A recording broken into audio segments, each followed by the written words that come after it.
تو اس کے بعد مسلمان ہمراہ الاسد میں 3 دن رکے، اس کے بعد وہ وہاں سے مدینہ آ گئے۔ تو ہم نے دیکھا کہ اس جنگ میں اراؤنڈ 70 سے 80 مسلمان شہید ہو گئے تھے، رائٹ؟ اور یہ نبی صلی اللہ علیہ وسلم کے لیے اور مسلمانوں کے لیے بہت بڑا لاس تھا۔ انفیکٹ یہ اسلام کے لیے بھی بہت بڑا لاس تھا۔ لیکن ان کے علاوہ کافی اور مسلمان جو زخمی ہوئے تھے، ان میں سے بھی کچھ لوگ کچھ وقت بعد گزرتے گئے۔ تو یہ لاس صرف 70 یا 80 مسلمانوں کا نہیں تھا، بلکہ اس سے کئی زیادہ نمبر کا تھا۔ تو اب ان مسلمانوں میں ایک صحابی تھے جس کا نام تھا خنیس بن حذافہ رضی اللہ عنہ۔ یہ بھی نبی صلی اللہ علیہ وسلم کے قریبی صحابہ میں سے تھے۔ یہ بھی احد میں بہت زیادہ زخمی ہو گئے تھے اور مدینہ کی واپسی میں ہی گزر گئے۔ ان کی شادی ہو گئی تھی، اور ان کی بیوی کون تھی؟ ان کی بیوی کا نام تھا حفصہ بنت عمر رضی اللہ عنہ۔ یہ عمر رضی اللہ عنہ کی بیٹی تھی، اور یہ بہت ہی ینگ تھی۔ ان کے شوہر کے گزرنے کی وجہ سے اوبویسلی یہ بہت زیادہ غمگین ہو گئی تھی۔ اب ان کو دیکھ کر ان کے والد عمر رضی اللہ عنہ کو بہت تکلیف ہوتی تھی۔ تو ایک دن عمر رضی اللہ عنہ عثمان رضی اللہ عنہ کے پاس اپنی بیٹی حفصہ رضی اللہ عنہ کے لیے پوچھنے گئے۔ بیسیکلی وہ اپنی بیٹی کا رشتہ لے کر گئے، کیونکہ عثمان رضی اللہ عنہ کی بیوی رقیہ رضی اللہ عنہ تھی، رائٹ؟ اور جنگ بدر کے وقت ان کا انتقال ہو گیا تھا کیونکہ یہ بیمار ہو گئی تھی، رائٹ؟ تو اب عثمان رضی اللہ عنہ اس کے بعد دوبارہ شادی نہیں کی ہے، تو اس لیے عمر رضی اللہ عنہ کو لگا کہ شاید وہ حفصہ رضی اللہ عنہ کے لیے مان جائیں گے۔ لیکن جب عمر رضی اللہ عنہ عثمان رضی اللہ عنہ کے پاس گئے اور ان سے بات کیے تو انہوں نے ان کو منع کر دیا۔ انہوں نے کہا کہ فی الحال وہ نکاح کے لیے تیار نہیں ہے۔ تو یہ سن کر عمر رضی اللہ عنہ کو برا لگا۔ پھر وہ ابو بکر رضی اللہ عنہ کے پاس گئے اور ان سے اپنی بیٹی کے لیے پوچھے۔ ابو بکر رضی اللہ عنہ کی طرف سے بھی کوئی پازیٹیو رسپانس نہیں آیا، جس کی وجہ سے عمر رضی اللہ عنہ کا دل ٹوٹ گیا، اور اب وہ نبی صلی اللہ علیہ وسلم کے پاس گئے اور ان سے شکایت کیے، وہ اپنے دل کا حال بیان کرے نبی صلی اللہ علیہ وسلم سے۔ اب جب نبی صلی اللہ علیہ وسلم نے عمر رضی اللہ عنہ کی بات سنی تو انہوں نے ان کو تسلی دی، اور پھر کچھ دن بعد نبی صلی اللہ علیہ وسلم خود عمر رضی اللہ عنہ کو حفصہ رضی اللہ عنہ کے لیے پوچھے۔ بیسیکلی عمر رضی اللہ عنہ سے حفصہ رضی اللہ عنہ کا رشتہ پوچھے۔ تو اوبویسلی عمر رضی اللہ عنہ بہت زیادہ خوش ہو گئے، اور اس طرح نبی صلی اللہ علیہ وسلم کا نکاح حفصہ رضی اللہ عنہ کے ساتھ ہوا، اور یہ نبی صلی اللہ علیہ وسلم کی چوتھی بیوی تھی، ٹھیک ہے؟ پہلی خدیجہ رضی اللہ عنہ، دوسری سودا رضی اللہ عنہ، تیسری تھی عائشہ رضی اللہ عنہ، اور اب حفصہ رضی اللہ عنہ، ٹھیک ہے؟ تو جب حفصہ رضی اللہ عنہ سے نبی صلی اللہ علیہ وسلم کا نکاح ہوا تو ان کی 2 بیویاں آلریڈی تھیں، یعنی سودا اور عائشہ رضی اللہ عنہما، ٹھیک ہے؟ تو اب حفصہ رضی اللہ عنہ کا بھی اسلام میں بہت بڑا کنٹریبیوشن رہا۔ یہ پڑھی لکھی تھیں، اور انفیکٹ انہوں نے بھی نبی صلی اللہ علیہ وسلم سے ڈائریکٹلی بہت کچھ سیکھا اور لوگوں کو سکھائے۔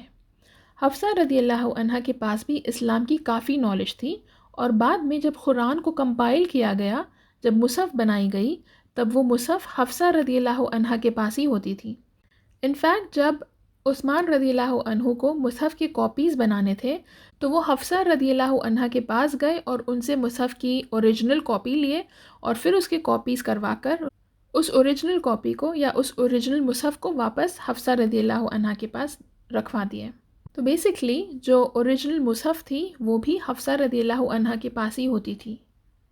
خیر، تو اس طرح نبی صلی اللہ علیہ وسلم کا نکاح حفصہ رضی اللہ عنہ سے ہوا۔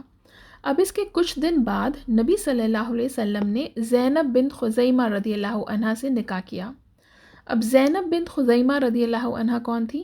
یہ عبیدہ بن حارث رضی اللہ عنہ کی بیوی تھی، اور عبیدہ بن حارث رضی اللہ عنہ جنگ بدر میں شہید ہو گئے تھے، جس کے بعد زینب رضی اللہ عنہ جو تھی وہ بہت اکیلی ہو گئی تھی، اور ان کا کوئی خیال رکھنے والا نہیں تھا۔ ان کا سچویشن بہت برا تھا، تو بہت مشکل سے ان کا گزارا ہو رہا تھا۔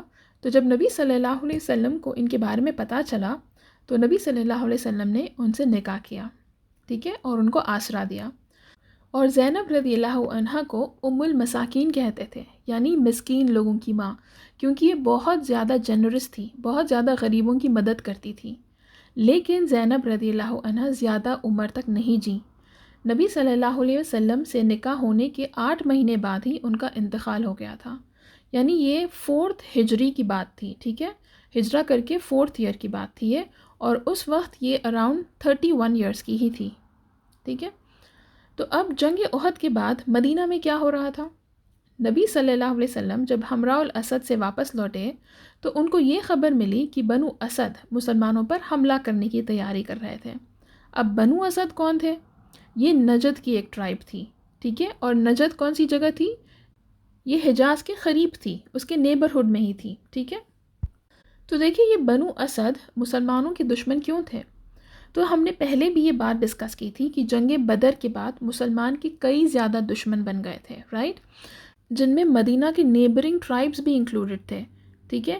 جو مدینہ کے باہر کے جو ٹرائبس تھے وہ بھی مکہ کے مشرکون کے ساتھ مل کر مسلمانوں کے خلاف جنگ کے پلانز کرتے تھے، نبی صلی اللہ علیہ وسلم کو مارنے کی پلانز کرتے تھے. تو جب نبی صلی اللہ علیہ وسلم کو ایسی کوئی خبر ملتی تھی تو وہ سب سے پہلے لوگوں کو بھیج کر پتہ کرتے تھے کہ یہ نیوز سچ ہے یا نہیں. ٹھیک ہے. اور جب خبر پکی ہوتی تبھی وہ ایکشن لیتے. تو اب بھی جب ان کو یہ خبر ملی کہ بنو اسد مسلمانوں پر حملہ کرنے کی تیاری کر رہے تھے، نبی صلی اللہ علیہ وسلم نے 150 مسلمانوں کو جمع کیا اور ابو سلمہ رضی اللہ عنہ کو ان کا لیڈر بنا کر نجد بھیجا. جیسے ہی بنو اسد کو مسلمانوں کی آنے کی خبر ملی وہ لوگ اپنے سارے جانور وہیں چھوڑ کر بھاگ گئے. کہا گیا ہے کہ مسلمانوں کو وہاں سے بہت سارا مال غنیمت ملا اور ایک ایک مسلمانوں کو اراؤنڈ 10 سے 11 اونٹ ملے. تو سوچئے کتنے سارے اونٹ تھے. لیکن ابو سلمہ رضی اللہ عنہ جو ان مسلمانوں کے لیڈر بنائے گئے تھے یہ بھی ایکچولی جنگ احد میں بہت زیادہ زخمی ہو گئے تھے. تو اب جب وہ اس سریہ میں گئے تو یہاں پر ان کا زخم پھر سے تازہ ہو گیا تھا اور ان کی طبیعت بہت زیادہ بگڑ گئی تھی جس کی وجہ سے یہ گزر گئے. اور اب جب یہ گزرے تو یہ اپنے پیچھے اپنی بیوی سلمہ رضی اللہ عنہا اور ان کے 4 بچوں کو چھوڑ گئے. اور کہا گیا ہے کہ جب ابو سلمہ کی طبیعت بگڑی ہوئی تھی تو انہوں نے سلمہ سے کہا تھا کہ وہ دوبارہ نکاح کر لیں، لیکن ان کی بیوی سلمہ اس بات سے راضی نہیں تھی. وہ بار بار یہی کہتی تھی کوئی عورت اپنے شوہر کے گزرنے کے بعد دوبارہ نکاح نہیں کرے گی تو وہ جنت میں اسی شوہر کے ساتھ رہے گی. پھر بھی ابو سلمہ نے ان کو دوبارہ نکاح کرنے کے لیے فورس کیا اور کہا گیا ہے کہ انہوں نے اللہ سے دعا بھی مانگی کہ اللہ سلمہ رضی اللہ عنہا کو ان سے بہتر شوہر دے.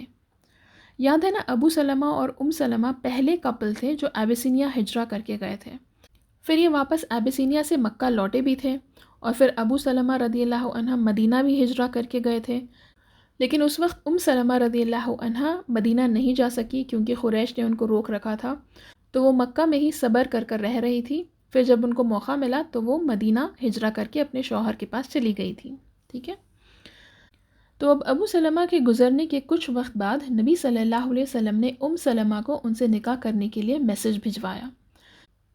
سلمہ رضی اللہ عنہا نے نبی صلی اللہ علیہ وسلم کو انکار نہیں کیا، لیکن ان کی 3 ایشوز تھے. سب سے پہلے یہ تھا کہ ان کی عمر ہو گئی تھی، یعنی کہ وہ جوان نہیں تھی تو دوبارہ وہ نکاح کیسے کریں گی. دوسرا ایشو یہ تھا کہ ان کے 4 بچے تھے، تو جب یہ نکاح کریں گی تو پھر یہ 4 بچے بھی ان کے ساتھ رہیں گے. اور تیسرا ایشو تھا کہ ان کو نبی صلی اللہ علیہ وسلم کی دوسری بیویوں سے جلن ہوتی تھی. تو نبی صلی اللہ علیہ وسلم نے ان سے کہا کہ جہاں تک تمہاری عمر کی بات ہے تو اس میں کوئی بری بات نہیں ہے کہ تم اپنی عمر کے بڑے آدمی سے نکاح کر رہے ہو. دوسرا یہ کہ تمہارے ساتھ اگر تمہارے بچے بھی ہیں تو میں ان کو بھی اپناؤں گا. وہ لوگ تم سے الگ نہیں رہیں گے، میں ان کو تمہارے ساتھ اپناؤں گا. اور تیسرا یہ کہ میں اللہ سے دعا کروں گا کہ اللہ تمہارے دل سے اس جلن کو نکال دیں. اس کے کچھ وقت بعد سلمہ رضی اللہ عنہا نبی صلی اللہ علیہ وسلم سے نکاح کے لیے راضی ہو گئی اور اس وقت ان کی عمر تھی 44 ایئرس. ٹھیک ہے. تو سلمہ رضی اللہ عنہ کو پڑھنا آتا تھا لیکن ان کو لکھنا نہیں آتا تھا، لیکن پھر بھی وہ بہت ہی انٹیلیجنٹ عورت تھی. جب بھی نبی صلی اللہ علیہ وسلم پر کوئی مشکل آتی تھی تو وہ اس مشکل کا حل ڈھونڈتی تھی. ہم حدیبیہ کی ٹریٹی کے بارے میں انشاءاللہ آگے جانیں گے. تو اس وقت حدیبیہ کی ٹریٹی کے وقت جب نبی صلی اللہ علیہ وسلم اور مسلمان مکہ گئے تھے عمرہ کرنے کے لیے تو ان کو عمرہ کرنے سے روکا گیا. تو جب صحابہ کو یہ بات پتہ چلی تو وہ لوگ بہت غمگین ہو گئے تھے اور نبی صلی اللہ علیہ وسلم نے جب ان کو کہا تھا کہ اپنے احرام کو کھول دو تب وہ نبی صلی اللہ علیہ وسلم کی بات نہیں سن رہے تھے. دیکھیے ہم نے ہمیشہ یہ سنا تھا کہ صحابہ نبی صلی اللہ علیہ وسلم کی ہر بات مانتے تھے، لیکن کچھ ایسے انسٹنسز تھے جہاں پر صحابہ نبی صلی اللہ علیہ وسلم کی بات کو نہیں مان رہے تھے، جس میں سے یہ ایک انسٹنس تھا جہاں پر یہ لوگ اتنے غمگین ہو گئے تھے عمرہ نہ کرنے کی وجہ سے کہ وہ لوگ نبی صلی اللہ علیہ وسلم کی بات کو نہیں مان رہے تھے، ان کو احرام نہیں نکالنا تھا۔ تو جب سلمہ رضی اللہ عنہا بھی نبی صلی اللہ علیہ وسلم کے ساتھ موجود تھیں، اور جب نبی صلی اللہ علیہ وسلم نے ان سے یہ بات کہی تو انہوں نے نبی صلی اللہ علیہ وسلم کو مشورہ دیا کہ آپ پہلے اپنا احرام اتار دیں، اور آپ کو دیکھ کر صحابہ بھی پھر اپنے احرام اتار دیں گے۔ اور ویسا ہی ہوا، جب نبی صلی اللہ علیہ وسلم نے اپنا احرام اتارا تو صحابہ بھی دیکھ کر اپنے احرام اتار دیے۔ تو یہ وہ مشورہ تھا جو سلمہ رضی اللہ عنہا نے نبی صلی اللہ علیہ وسلم کو دیا تھا، جس سے ان کی انٹیلیجنس پتہ چلتی ہے۔ تو دیکھا جائے تو نبی صلی اللہ علیہ وسلم کے جو نکاح ہوئے تھے وہ اسلام کے لیے سارے فائدے مند تھے۔ نبی صلی اللہ علیہ وسلم نے سوائے خدیجہ رضی اللہ عنہا اور عائشہ رضی اللہ عنہا کے جس سے بھی نکاح کیے تھے وہ سب کے سب کسی نہ کسی ریزن سے تھے، کوئی نہ کوئی کنسیڈریشن سے ہوئے تھے، یعنی ان کے پیچھے کوئی نہ کوئی مقصد تھا، ٹھیک ہے۔ خیر، تو اب جو نیکسٹ انسیڈنٹ رپورٹ کیا گیا ہے وہ تھا 4th ایئر آف ہجرہ میں، جب نبی صلی اللہ علیہ وسلم کو یہ خبر ملی کہ خالد بن سفیان الہذیلی جو ہذیل کا چیف تھا وہ مسلمانوں پر حملہ کرنے آ رہا ہے۔ تو جب نبی صلی اللہ علیہ وسلم کو یہ خبر ملی، انہوں نے عبداللہ بن انیس رضی اللہ عنہ سے کہا کہ وہ جا کر پہلے پتہ کریں کیا یہ خبر سچ ہے کہ نہیں۔ عبداللہ بن انیس رضی اللہ عنہ نے نبی صلی اللہ علیہ وسلم کو آ کر بتایا کہ یہ خبر سچ ہے۔ تو نبی صلی اللہ علیہ وسلم نے عبداللہ بن انیس رضی اللہ عنہ کو مسلمانوں کی آرمی کے ساتھ ہذیل بھیجا تاکہ وہ جا کر ان سے لڑ سکیں۔ تو عبداللہ بن انیس رضی اللہ عنہ گئے اور جا کر خالد بن سفیان جو ان کا لیڈر تھا اس کا قتل کر کے واپس آ گئے۔ اب اس انسیڈنٹ کے بعد کوئی اور چیز ٹریگر ہوئی، ٹھیک ہے۔ جو ہذیل کے لوگ تھے وہ آبویسلی مسلمانوں سے بدلہ لینا چاہتے تھے کیونکہ ان کا لیڈر مارا گیا۔ تو انہوں نے عدل اور قرن کے ٹرائبز تھے، ٹھیک ہے، ان کے پاس گئے اور ان کے ساتھ مل کر مسلمانوں کے خلاف پلانز بنائے۔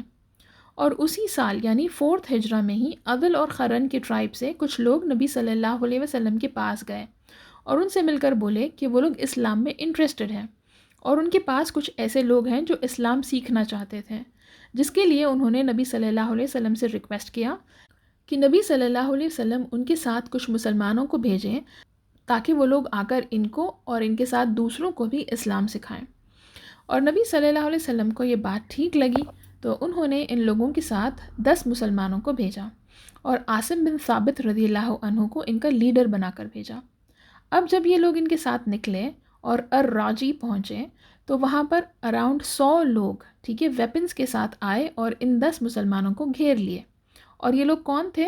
یہ 100 لوگ جو تھے یہ ہذیل کے قبیلے سے تھے، یاد ہے نا، جو مسلمانوں پر حملہ کرنا چاہتے تھے اور عبداللہ بن انیس ان کی چیف کو مار کر آ گئے تھے۔ تو یہ وہی ٹرائب تھی اور یہ لوگ عدل اور قرن کے ٹرائب سے مل کر مسلمانوں کے خلاف یہ پلان بنائے۔ اب جب یہ لوگ مسلمانوں کو گھیر لیے اور بولے کہ ہمارے ساتھ چلو، ہم تم کو کچھ ہونے نہیں دیں گے، تو عاصم بن ثابت رضی اللہ عنہ نے ان کو جواب دیا کہ تم نے آلریڈی یہ بتا دیا کہ تم لوگ کتنے بڑے دھوکے باز ہو، تم نے ہمیں دھوکے سے یہاں لایا، اب ہم تمہاری بات نہیں سنیں گے۔ اور یہ مسلمان جو تھے وہ ان لوگوں کے ساتھ نہیں گئے۔ تو اب جو 100 لوگ تھے جو ہذیل کے ٹرائب کے تھے وہ لوگ ان مسلمانوں کو گھیر لیے اور ان 10 میں سے 7 مسلمانوں کا قتل کر دیے اور بچے صرف 3 مسلمان۔ اب یہ جو 3 مسلمان تھے اس میں تھے خبیب رضی اللہ عنہ، زید بن الدھتنہ رضی اللہ عنہ اور کوئی اور صحابی تھے، ٹھیک ہے۔ تو کہا گیا ہے کہ جنگ بدر میں یہ صحابہ جو تھے ان کے ہاتھوں مکہ کے مشرکون کے کئی لوگ قتل ہو گئے تھے، ٹھیک ہے، جنگ بدر میں ان کے ہاتھوں مشرکون مارے گئے تھے۔ تو اب جو ان کے رشتہ دار تھے جو مشرکون مر گئے، ان کے رشتہ دار جو تھے وہ اب ان کے دشمن بن گئے تھے، اور مکہ والے ان لوگوں کے لیے بڑے انعام رکھے تھے۔ تو یہ لوگ کیا کیے، اب ان صحابہ کو مکہ لے کر گئے اور لے کر جا کر مکہ کے مشرکون کے حوالے کر دیے۔